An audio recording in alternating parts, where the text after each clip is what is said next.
in front of a live virtual audience on the Duck Pond. Tuesday nights, 9 p.m. Eastern, live. Malliard.com. Malliard.com.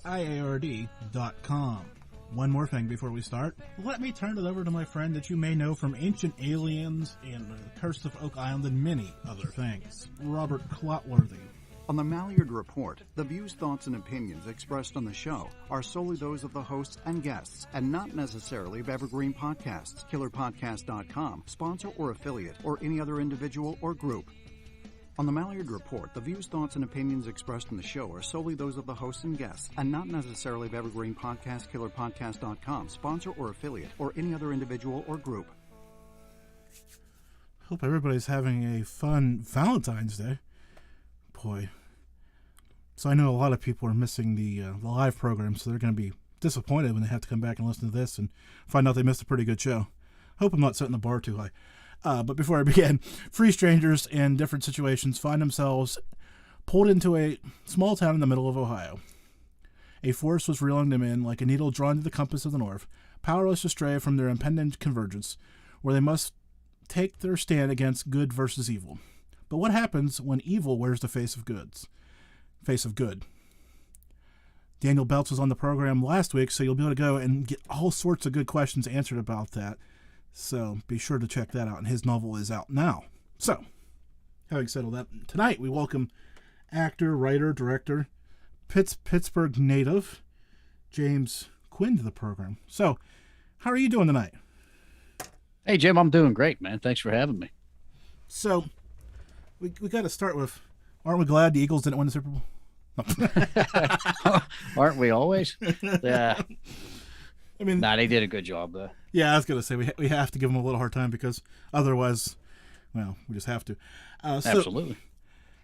You got this thing for acting, so where did that come from? Because, I mean, obviously, I think at some point we all kind of aspire to be on the big screen or even the small screen, but to pursue it's a whole different level. Yeah, you're right. I was talking about this with somebody the other day. We kind of trying to remember where that spark kicked in. And for me, I take it back to one place in general, and it was 1985 when I saw Back to the Future for the first time. When I saw that on the big screen, it engulfed my entire imagination, and everything that it was is what I wanted to do. The storytelling, the characters, everything that was happening there was just kind of drew me in. It didn't happen right away for me, but that's when I first saw what I really wanted to do. And so it was, a handful of years later before I got a chance to do any acting in school plays, and then doing some background work in commercials. And then it just kind of took off from there. And I found the independent film scene, and I just knew that I really had something that was always calling to me. But I just wanted to kind of feel my way through the waters and see what I had. And I'm glad I stuck it out, because there's been a lot of good that's come my way in recent years. And but I take all of it Back to the Future, man. It's one of my favorite, if not, it is my favorite franchise of all time. They're not going to reboot that, are they? I hope not. I mean, because they're rebooting everything, it seems. Somebody told me today they're going to reboot League of Their Own. Oh, I did hear that, yeah. I mean, as far as Zemeckis and Gale are concerned, I'm not going to, but who knows what happens, one day when they're gone. Back to the past? I say, don't mess with perfection. But they seem, that's what Hollywood seems to do. How many Star Wars movies are there now? Oh my gosh, I know. And the originals are the only ones that really talk to me. But I mean, I do like some of the newer ones, but at some point it gets to be a lot, and you just don't want to take away from what it was supposed to be. Yeah, when Star Wars starts writing about me, we're kind of in trouble. Because you can only water down the product so far, I think. But maybe not picking Star Wars alone. There's a number of other franchises out there like Cars 7 or Fast and the Furious 7 or whatever. And as long as people go and see them, they'll continue to make them. I mean, that's the thing. There's a lot of money to be made, and there's a market. So, I mean, God bless. But I just, as a true fan of certain products, you just, you want to leave it where it was at its best. Okay, so you mentioned doing actual, like, on stage stuff and then commercials and now independent stuff. So you've seen it from all the sides of this. Which, I mean, it's obviously tougher when you're coming up. Now you've kind of got a name established for yourself, so some people know who you are and all this other fun stuff. But take me back to those early days when you were trying literally to get your foot in the door.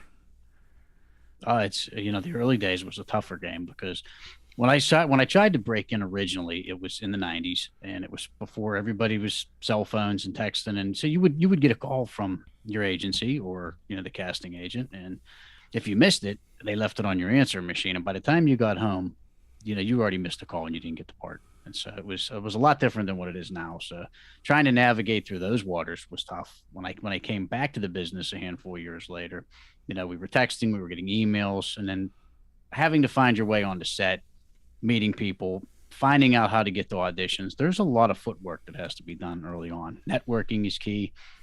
With the rise of social media has really, really helped the independent artists, and not just for actors, but independent artists everywhere, to finally get themselves out on a stage. Streaming has really leveled the playing field. So, I mean, there was just a lot of work trying to find out what to do, how to conduct yourself on set, how to find your next audition, and that was a lot of work to try to figure out early on. And you had a lot of doors shut on your face, and you still do. Not everybody's going to tell you, yeah, that's the business. In fact, most of the time they're going to tell you no, but you just have to be able to take that and keep moving forward. And if you can do that, there's going to be good things that will happen along the way. Just you have to know what you want and go after it. Well, that's got to be the hard part. I mean, accepting the rejection after getting that wave of emotion from going, oh, I've got a potential part, to I don't have a part, has to be, well, frustrating, I guess is the easiest word to put on it.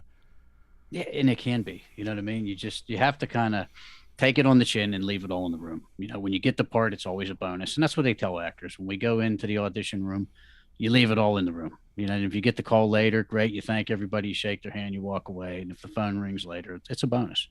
And it just getting out there and auditioning is, getting those nerves out of the way. That's half the battle right there. When the phone rings later, it's a rush. It's a great feeling. And you try to play off of that. So when you do get the part, you try to take that emotion into your next audition with you.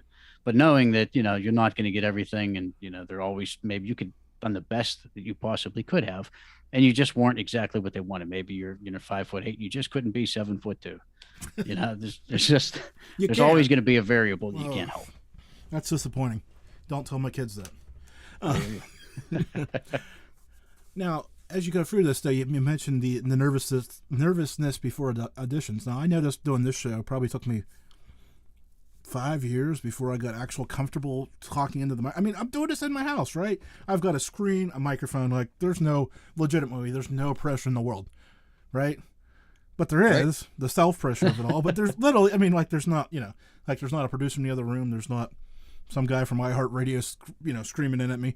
Like, literally no pressure. But for the first 5 years, there was all these butterflies and, like, horrible ugliness. So, and then it finally started to tip the other direction. Now it's kind of whatever. I don't want to say I don't have the nerves, but now I can channel it and just do what we're doing tonight. So talk me through that process, because you're, like, live when you're going out in front of people. I mean, the person you're reading with is literally across the table. So does that nervousness ever get better? It really does. And it's case sensitive to a lot of actors, but I think a lot of them will tell you it's just like going into, a hockey game or a prize fight or, a wrestling match, or for a comedian would say the same thing. The nerves are all leading up to it. So when we get into the audition room and you say hi to everyone and you break that ice, once that camera rolls and you start talking, you start, delivering the lines that they want you to deliver, there's nobody else in the room. There's nothing else happening. You kind of forget that's happening. And then that's when the rush kicks in. So that you're living in that moment. And that's the same for, I played ice hockey. I was an amateur boxer. So when the bell rang in a boxing ring, you don't hear anything. You don't really see anything but what your opponent is doing. There's nothing else there but you and them. And it's the same for an audition room. If you're standing there with the director or whoever you're reading with, it's just you and that person.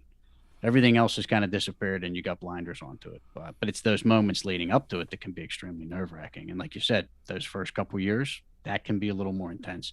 For me now, it's a little more of a rush. It's something I enjoy doing. You always get nervous. You want, am I doing it right? You can get in your own head. But once you get in that room and you make eye contact and you start breaking the ice a little bit, man, that's when it wears away.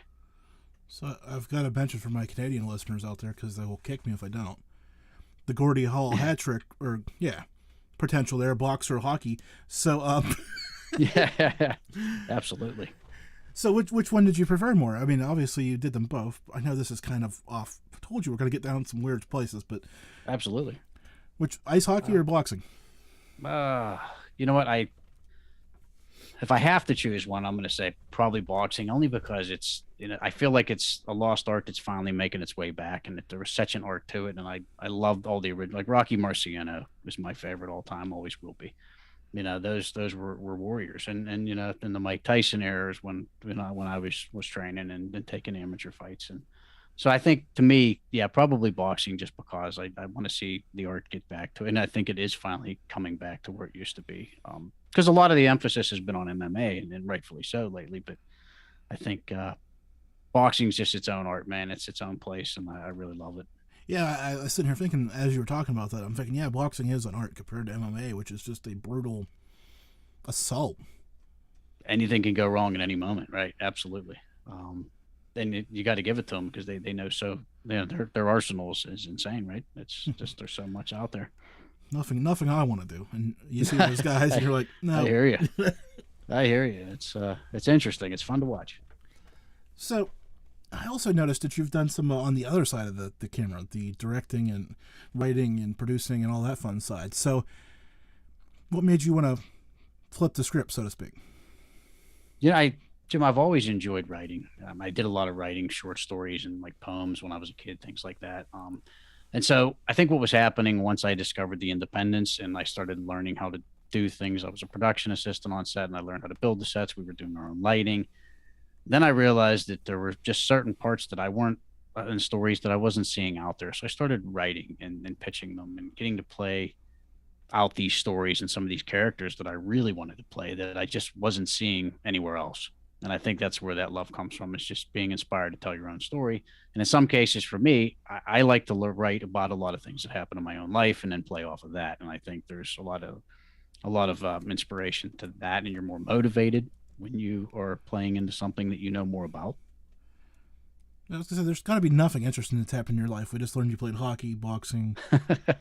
Yeah, I've done a lot, man, and and I wrote Sandman, my boxing film that we did a few years back, and some of that had some things that were very close in my own life in that story. So I think that's why it was so close to me, and we won awards at the film festivals, and we took it all around the world, and we did fairly well, and we're proud of it.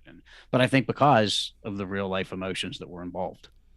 So walk me. Okay, let's focus in on that one, because I did see some stuff about that.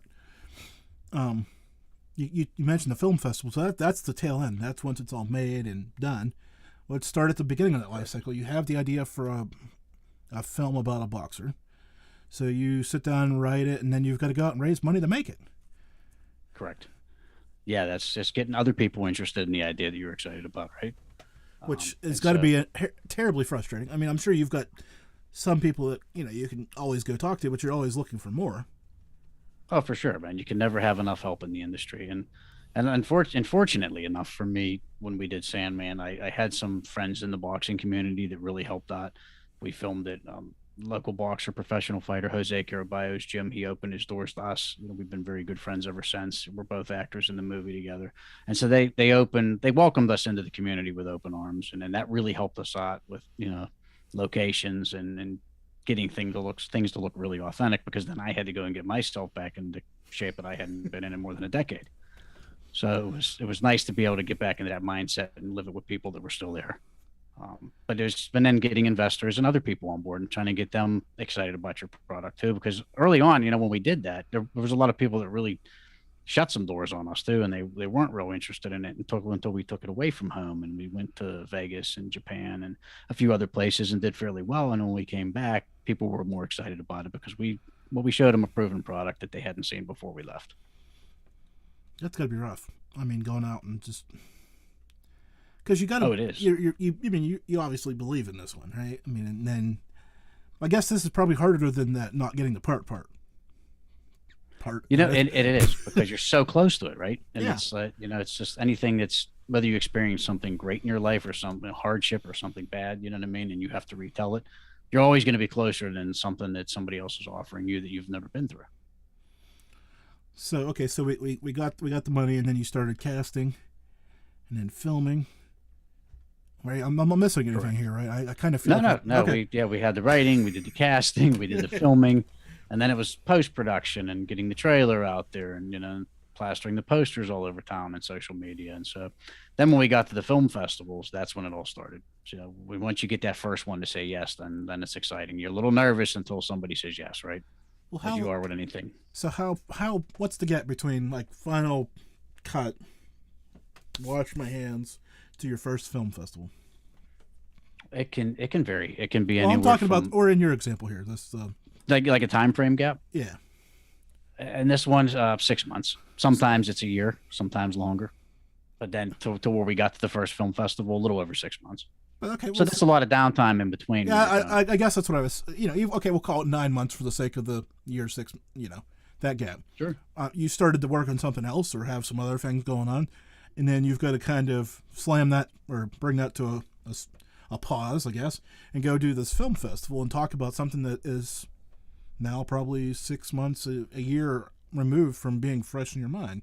Now, it's your story, so I'm sure you've still got the passion for it, but it's kind of, well, how did that scene go again? Or what, am I telling the right story, or am I just totally out of whack here? You're 100% right. Yeah, you have to get back into that mindset again. And so you have to really be a juggler, so to speak, you know what I mean? Because you might be writing something else or working on someone else's film when that happens, and you got to get right back in it, because you might have to do a Q&A at the festival where somebody might have you on their podcast, or you might be doing local radio and somebody wants to talk. So you really got to know the story and go back and be able to tell them in detail, because there's a chance that one of them just saw it or watched it. And so in my case, it was okay because I had been there and I knew the story, because A, I wrote it, and, 2, I lived it. So it was, I was still very, very close to it. But for some of the other guys involved, I'm sure, when they went out, they had to do the same thing and go, okay, it's time to get reacclimated here.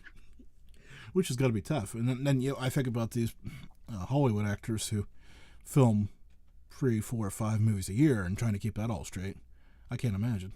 Oh, for sure. And, I've had some independent films, feature films that we've done and didn't see the light of day for 2 or 3 years, just because of the editing process took longer, or funding might not have came through as quick as, intended, things of that nature, or something happened to footage and things had to be reshot. So now you're going back 2 and 3 years and answering questions for Q&As and radio and podcasts, et cetera, and trying to remember. But, a lot of good things happen on those sets. You make, great friends and situations that take place. So you always remember key things that happen. You always have something to talk about from the project.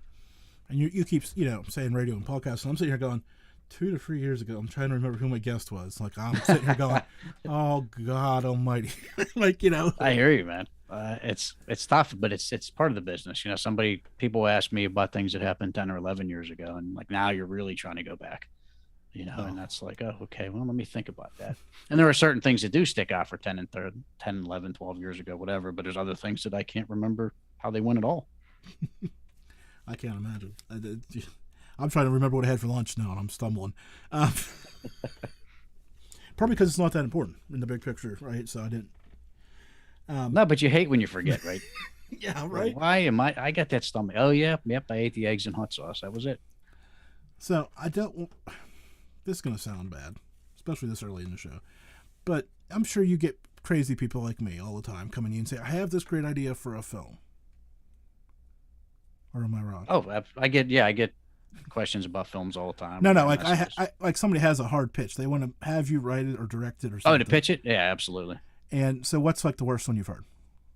I mean, you could give me a thumbnail sketch or twist it a little, but I can't imagine, because, like I get guests. I mean, you know how I'll just go for myself here. I get people that want to be on my show all the time, and then you go look at them and you're like, what are they going to talk about? Yeah, and I can think of 1 or 2 that stick out. I mean, I had somebody, and I don't want to get into names and details because they had some passion when they put it, but I do recall something about a guy and a dog in outer space, and how they get there and how they're stuck there communicating, and it's just the 2 of them and they got to survive together. And then they stopped halfway through the pitch and they said, where do you think we can go from there? As if for me to finish the story, and I don't even know how they got there to begin with. And so unless you're creating that story, it's really tough to put yourself in that mindset. Because if you don't know where they begin, you certainly don't know where they're going to end. And so that was tough. And you don't want to hurt anyone's feelings. You want to try to just carefully let them down and say, listen, I might not be the right person for you. I try to help as many as I can, but it's impossible to do all of it. Meanwhile, I'm sitting here thinking, how do you film them? If you're stuck in space. Correct. Yeah. I mean, Exactly. I guess CGI is great these days, but Well, camera crew aside, but yeah. I'm sure he just meant cast wise, but I mean, still, that's well, but it still, just wasn't somewhere my head wasn't in that space, for lack of a better term. Now, how about the other side of that? Have you ever been pitched to really like, oh God, I need to get this to somebody else because they can make it way better? No offense to you, of course, but you know Oh yeah, no. If it's something that really needs a huge budget, yeah. I actually somebody talked to me about one of my favorite things, and we talked about Back to the Future earlier. It was an author that had a book about time travel, and I love that. But if you don't have a major budget, it's really hard to pull off certain things that you need, certain styles, certain period, especially when you're going to different periods, and you got to go from the 1800s to 2023. There's going to be a drastic change in looks, and that's going to require a lot of money and a lot of sets being built. And sometimes you just don't have that budget on the independents. I've been on high end independents. I've been on low end. I've been on Hollywood sets. I've been on them all. So the difference. Everything comes down to the budget and the creativity, and a lot can be done with a small budget too. There's really a lot of tricks and techniques out there where it can be, but if you know it's something that they're really passionate about and that they would succeed so much better on a much larger budget, you want to steer them in the right direction too. Okay, so that opens this question. Besides food and number of people, what's the biggest difference on these different sets? There's smaller sets to begin with, usually the physical size. So like the rule of thumb on a smaller set independence is to have less actors if you can, less locations, try to keep things as non-compact as possible. It's just so that you can get around and you can get through your day a little quicker, because you're not going to have, a 40-man crew. You might have a 7-man crew. You might have an 8-man crew. And so you got to try to figure out where the old additive that less is more. You got to be able to work with less people, less materials, less equipment, and get down the same product, get down the same end result. So I think that's the key, is learning how to tell the same story with less. Which is, as you mentioned earlier, there's an art form to it. Oh, there totally is. Yeah, absolutely.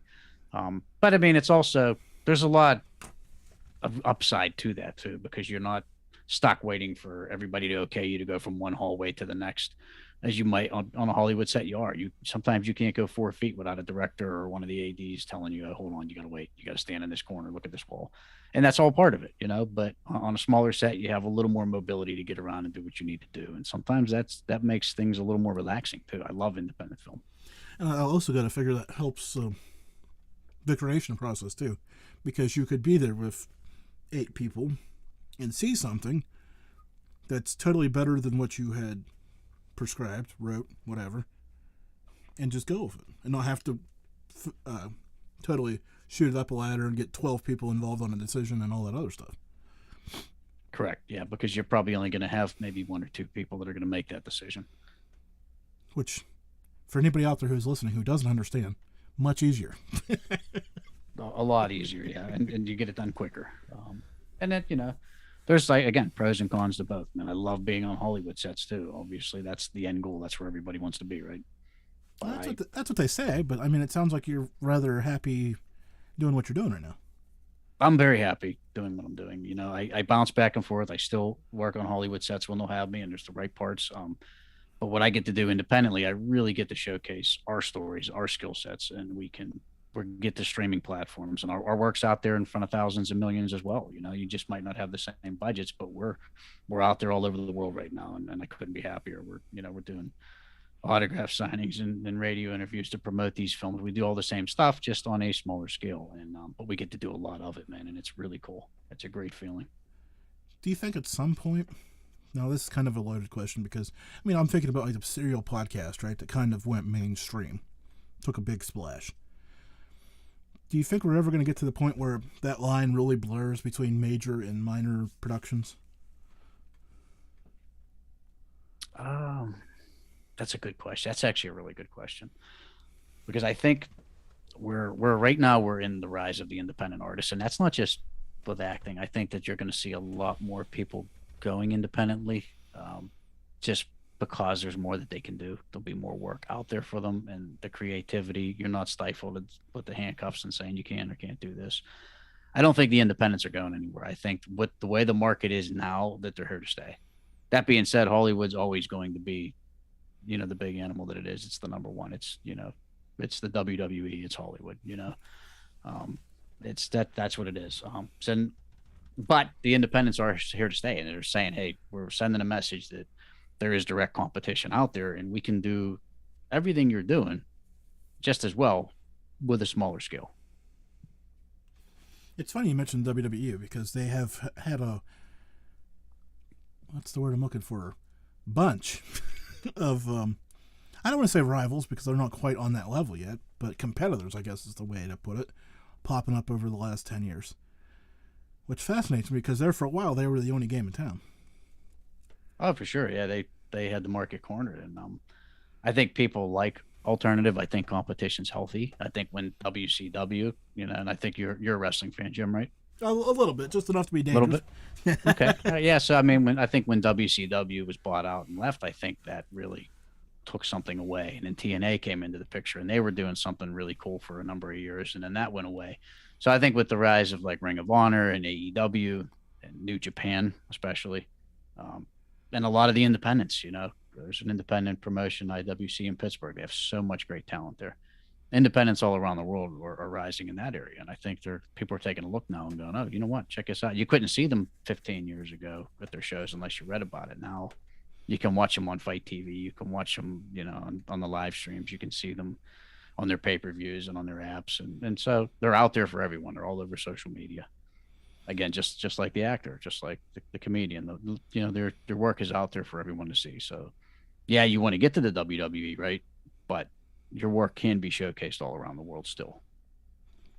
Which is an interesting thing because if the internet is level the playing field for all of us, right? But it's level the playing field for all of us. Now we all have kind of got our own little thing we're trying to do. And I think we can all hit some marks, but like you were saying, how far does it get you? Look how far podcasting's coming, man. It's fantastic. There's so many great podcasts out there that people. I think less people are actually listening to radio, and they have their favorite podcasts now. That's where they go, right? I believe that, and I know I'm guilty of that in the car too. Like I have not listened to regular radio in my car in 5-6 years now, like at all. Like if the kids are in the car and they want music, it's Spotify. If I'm in the car by myself, it's a podcast. Oh, for sure. Like I'm maybe 10% of the time I'm listening to actual music, or from the radio, I should say. A lot of the time I'm on a podcast or something that I want to hear. Yeah, but I even find myself now like when I'm out mowing instead of because for years like listen to music, right? Just mind numbing, riding around. Now it's like I should be using that time to listen to whatever. Now I'm trying to get smart while I'm mowing. Yeah, because there's so much variety, and it's like reading while you're driving without having to do so. You're just listening intently, and you're learning, and your mind's growing while you're driving a vehicle safely, of course. But you're from Pittsburgh. There's nothing safe about driving. There's nothing safe. Nothing safe. You try to be, and forget about it. but there is though. I think it gets the wheels spinning, and I think it's really actually adding to people's creativity right now. I think people are more creative than they've ever been right now. As many self-driving cars are down there in the Strip District, I'm surprised more people don't get killed. I will. Yeah, I have never. Have you ever been in? I've never been in one. I've been around. I'm a little nervous. As I'm driving. I'm a little nervous because I think I'm the one that'll actually get test drove off the bridge. Well, that car's having a bad day. I'm not sure. I don't want to try it just yet. Yeah, I was gonna say I don't know if I see those people sitting there right with their hands whatever not on the wheel driving, and I don't know if I could ever get there. Yeah, I'm not there. I'm not there. I don't know if I will or not, but I'm definitely not there now. Well, I guess maybe. We'll see. Well, only time she'll tell. That's it. I guess that's what they're going toward, but we don't need that much future. I'm hearing about flying cars coming now too. I don't know if that's a great idea. A lot of people can't walk, let alone fly a car. I was gonna say, can we not fly? I mean, yeah, that's one thing we can do without them, really. I mean, I see the Jetsons. It looks great. I mean, honestly, I get it, but I don't. 100%. It makes me nervous. I don't want to see Hondas dropping out of the sky. Yeah, I was gonna say one bad power outage or electrical storm, or that just ends badly. I think. Oh, I'll probably end up in my swimming pool. I have enough problems keeping that thing clean. Yeah, trees, squirrels. Yeah, all of it, all of the above. Now we can add cars to the equation. So, what am I? Okay, where can people find you and the stuff you're working on and all that stuff? Because I want to make sure people can connect with you. Yeah, If they're absolutely. interested. So all my social media, Twitter, Instagram, Facebook, TikTok is at Real James Quinn. So I try to keep it pretty simple there, Real James Quinn. And right now, my current projects that I'm working on are the 12th Letter, starring myself and James Storm. And there's also Strange Angels. We have a TV series, a streaming series in development. So you'll be able to find that on Facebook. It's Strange Angels. And so anything you need is YouTube. I interact with people a lot on Twitter and Instagram. So if you want to send me a DM or a tweet or something, I usually will try my best to get back to you because I love the feedback and I like to hear what people are thinking about the business and life in general. So it's good, I think, for us all to interact and grow as people. Yeah, I was gonna say if you follow me on Twitter, which you should be doing. I do. I'm talking to the listener. I'm talking to the listener, but you can find me through him. Yes. If you're listening to Jim right now, the third wall, you just broke it. No. So what else? What do you do for fun? Because it seems like you have a pretty fun profession. So this should be fun. Yeah, I love my time with family. I love spending any free moment I can with the family. I still love to play ice hockey. I'm writing a lot. Fitness. I love working out at the gym or just hitting the trails and taking a walk and just taking it all in, man. I love history. I like to study things that have happened before my time. It intrigues me. So a lot of variety, So okay, I've got to ask this question because maybe you can help me understand this. The difference between Western Pennsylvania and Hollywood is besides besides the nice weather. What's the big difference? Western time zone. It's well, obviously, I mean, the cost of living is crazy, right? Yeah. There's just so much different. Hollywood is just so crowded. There's just so many people living around there, and there's so much happening. It's such a high pace. It's crazy as you think Pittsburgh might be in high paced. It is. It's probably half of what you're going to see in LA right now. Which blows my mind because I live in a small town north of Pittsburgh, and I think, okay, woo, when I get to Pittsburgh and there's 6 lanes at once, and it's kind of yeah. And I'd say that the lack of snow, but it's really not, knock on wood. We've lucked out this winter so far here in Pittsburgh. I was gonna say when it snows a foot, I know who to call. Exactly. Yeah, I'm really worried about March right now. Yeah, I was gonna say you might as well scrap that film schedule because if you're planning on doing anything outside, it's gonna be a whiteout. It's supposed to be 70 on Thursday. Is it really? I just heard that. I could be wrong, but that's the latest. Thursday it's 70, Friday 28, and a foot of snow. Oh, one of my chatters pops up. Hollywood has fewer pirate fans. That's the big difference. I'm not sure. I'm not sure Pittsburgh has just a few pirate fans anymore. I was gonna say there's only a few of us left here too. I think. God knows I want to see them do well. Who doesn't? I think they'd probably burn the city down if they won again. I got so excited 2014 when AJ Burnett and the crew came around. Andrew McCutcheon, who is back, mind you. But we actually started to make a run again, and I thought, well, here things are finally turning around after all these years, and it's like we're right back to where we started. The rebuilding plan finally worked for once, and now. Mm-hmm. But I am happy to see Kutch return to Pittsburgh. That's nice for nostalgia. He's a class act. I'm happy for him. I'm glad he's back. Absolutely, good guy to come back. I mean, I don't know if he could play anymore, but it's always good to have good guys around.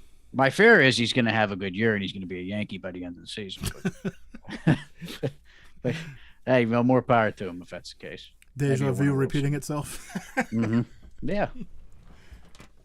So let's. I got to be careful because I said this wrong once before. Okay. Inspiring actors, not expiring, because expiring is totally different than inspiring. Oh, big time. Makes for a better clip on YouTube, though. Absolutely. That's an expired actor there. Yeah. How do you become an expiring actor? What should people do to get out there? Because like we were saying earlier, the field's all level, but how do you stand out in the pack? Learn. Get on every set you can early on. Networking is key. take it all in, do background, whatever you have to do. Take as many auditions as you possibly can, meet people, find out what they do. But listen, most important thing is when you do get on the set, listen, just watch.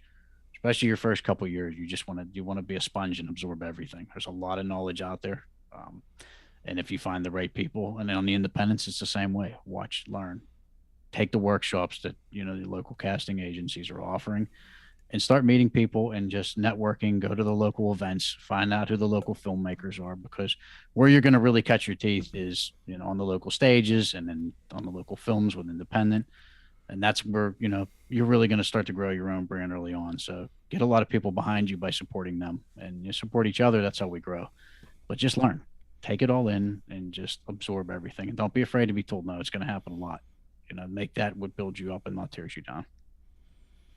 There you go. Go do and pay attention and be a good human. There we go. I'll say it. That's key. That is key. Positive positive. Nobody wants negative, because I'll tell you, it's a small community and people talk. Negative just will end your career faster than you can blink. So the key is to stay as positive as you can all the time. And that's tough. Yeah, you think, acting is a big time profession, but I think all you guys know each other, or at least have the, 6 degrees of Kevin Bacon going on? Yeah, absolutely, man. It's as big as the world as it is. It's just as small, because there's a lot of people that will know who or what you've been doing, very quickly. So you want it to be good that they're hearing, because they're going to be the ones that decide if they're going to help you or not. See, and we all need a little help. I forgot the name of it. You mentioned Chasing Angels? Strange Angels. Strange That Angels. is based off the novel, the author, who's from Pittsburgh, Ernest Keegan, wrote this. It's got a boxing premise, crime drama, film noir, all the stuff I love. Based, I was a big Humphrey Bogart fan and all the film noirs from the 1930s and 40s, 50s. And so that's I think what inspired Ernie to write the book Strange Angels, which we're now turning into a streaming series. Which because a streaming series is what caught me when you said that, because I always think, that Hollywood's doing all the series and you guys are doing movies and shorts and whatever, but a streaming series, wow, I guess I'm wrapping my head around that as we're talking, so I don't know if that's good news or bad news. Yeah, you could pitch to the networks too, but I think that the power's in streaming now, and that's where the eyes are at. Everybody wants to stream everything. They don't have time to watch their favorite show all the time on NBC, as much as we love NBC. At 9:00, they're either they're going to DVR it and watch it later. They shouldn't be listening. or they're gonna stream it when it's convenient for them. People love to binge watch things, so I think we have something really cool here, and we're going to be working on that for the next several months, and hopefully we'll be able to present that to everyone here in the coming months. And I think people enjoy it. It's going to have a fresh take. I didn't do the numbers in 2022, but so let's see. So 2021, I noticed my live numbers versus my podcast numbers were like 9% live versus 91% podcast, which is just ridiculous. Right. But exactly. Hey, I'm glad that anybody shows up and listens, period. But, For sure. Man. And you'd be surprised. And that's just, you continue to push and show people the great things you're doing. I mean, I've seen a lot of your shows, man. A lot of, you've had a lot of great guests, and you've just been growing leaps and bounds by the years. That's the goal, right? You just keep after it and keep networking with people, keep meeting good people. And 100%, man. People are talking. They say, hey, Jim's got a good show, or this one's got a good show. You should check it out. And then that's how it happens. And it's the same for what we do. They say, did you see that guy's film? You see that guy's, boxing match, whatever the case is. It's good to get eyes on you, man. Publicity is good, and in all forms. That's the name. Like I said, that's how do you how getting standing out just a fraction, because there's so many people. Just being just a head above gets you open strange doors sometimes. I mean, that's the key, because so many things have been done, right? So are you recycling something, but you just have to find the way to put your spin on it, no matter what you're doing. You might find something familiar to people, but find a way to stick your own unique self on it, Yeah, I don't want to pigeonhole you, but sitting here talking to people is not a unique idea. Like, this isn't your first interview tonight. This probably isn't your first interview this week. Right? Right. Or my last. I got another one on Friday. Right. So to try to find something new for you to talk about, having not listened to your complete catalog of former guests, or when you've been guest on shows, is kind of hard, but I try to get to a place just a little different once in a while, right? So and you make it personable, right? Yeah, that's the key. Like I was talking to somebody today. What are you going to talk to me about on your show? And I'm like, I'm going to talk about you. And I do this research, and then 15 minutes in, I realized that 3 hours of research I'm going to throw away, and we're going to talk about wrestling and Pittsburgh, Exactly. all these other fun things, and not necessarily get nerdy into writing and production, which some people would enjoy, but some people enjoy the other. So it's that fine line. We're covering a lot of great topics, all my favorites, mind you. But I'll let you in on this little secret, too, because this is the most that we've gotten to talk about Strange Angels publicly, because we're just getting into the auditions later this Sunday in Millville, Pennsylvania. So I only got to mention it maybe one other time. So this is as deep as we got into to dive in on podcasting with it yet. Well, I'll throw you the same thing that I threw Bill O'Briest a few years ago. If you ever need some audio talking background talk radio noise, I know a guy that's got a bunch. There you go. Can always use that. So, there's always a need.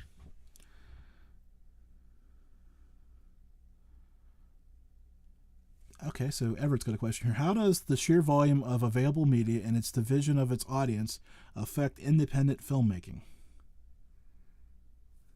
Immensely. I think it helps put so many more eyes and so much more traffic on our product than there ever used to be, especially in the last 4 or 5 years, just by the way that the media has changed and the way that everyone's following. When somebody watches your stuff and likes it and shares it, and it's somebody that has a big following, and then somebody else does the same thing, it puts a lot of eyes on what you're doing, and certain keywords that when you're posting about your hashtags and different things that are out there are allowing more people than ever to find out what you're doing. And more of the local media is now paying attention to independent arts than ever before as well. So I'd say it definitely helps immensely. I know he's a small independent musician, so it applies to him too. 100%. Being out there on that global stage you may only have, just for the sake of numbers, 10 fans in your local market, but you're playing to thousands when you get on the internet.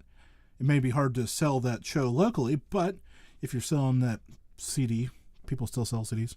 Somebody's going to fact check me and scream at me, but the fact remains, once you get out there, it takes a life of its own, just like the show and just like your films. Like, once they're out there, they're out there. Well, 100%, they're out there, and getting people to kindly put out a review for you. Every time there's a review or every time there's a view, man, that helps tremendously. So get the word out there, send it to all your social media, send it to all your email contact lists, anybody you have out there that's willing to share it for you, because it just puts you in front of that many more people. It's funny you mentioned local media a few seconds ago, and I had a conversation with a guy who started his own blog, I guess, for the lack of a better definition, because he got fired from the local newspaper and started covering local things, and it has rapidly become viable and successful and all that good stuff. But because people wanted to read local stories by local people, right? Like, it's all great. We can get the AP wire. Everybody has access to the AP wire, or whatever national news that you want, whatever spin you want on your national news. But people are still genuinely interested in what their neighbor's doing. Correct. And you know what? And that person probably took his following with him. And not only that, he's no longer handcuffed to what they tell him he has to do. He's able to be his own creative boss. Which has worked out tremendously because, as you can imagine, as you may know, more hands in the pot make things. There used to be a phrase about that. Somebody's going to have to figure that one out for me. Can make them more difficult, that's for sure. Oh, but yes, that's true. But anyways, I don't need to swear tonight, I don't think. Let it out, Jim. Let it out. So, as you're developing these projects, when you must have a notebook that you carry with you, or some way to keep track of all this stuff. Because I can imagine you'll see something and you'll be like, "Oh, that's a great idea for a scene or a character." Or talk me through that, because I can't imagine trying to keep track of all that.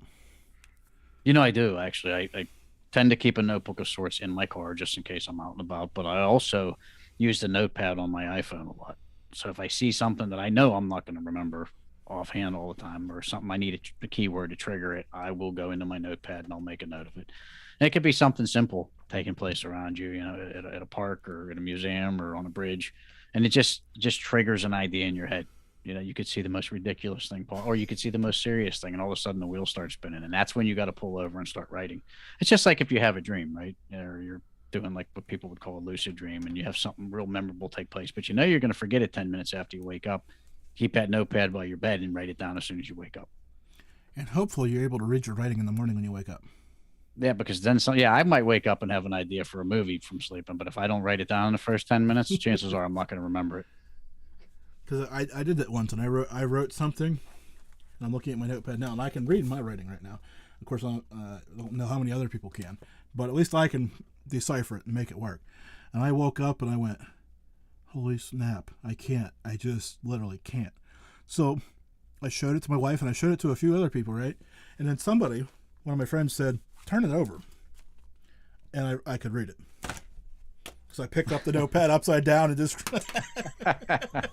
but at least you could read it. Yeah, that's like, what matters. And that final moment of, just, that turn it over. And I went, there it is. Like, Oh, that's fantastic. I'm not even sure if, they were seen it, like, when I was handing it to them. Like, because, when you hand it to somebody, they can see it upside down. Or what, but... Either way, it just worked out fantastic. And the moment you had to have processed it pretty quickly when you wrote it down, and but you have it. And even if you just got to take a picture of something with your phone and you don't have anywhere to write something, just to jar your memory, for later on. It's just whatever you have to do to make your creative wheel spin. Oh, trust me, my creative wheels spin all the time, and it gets me in trouble. Yeah, I think mine are spinning too much. All different directions. And now I'll finish the website. I'll be like, oh, that's good. I'm done with that. And then I'll go to somebody else's podcast. I'll be like, oh, I should do that too. Hold on.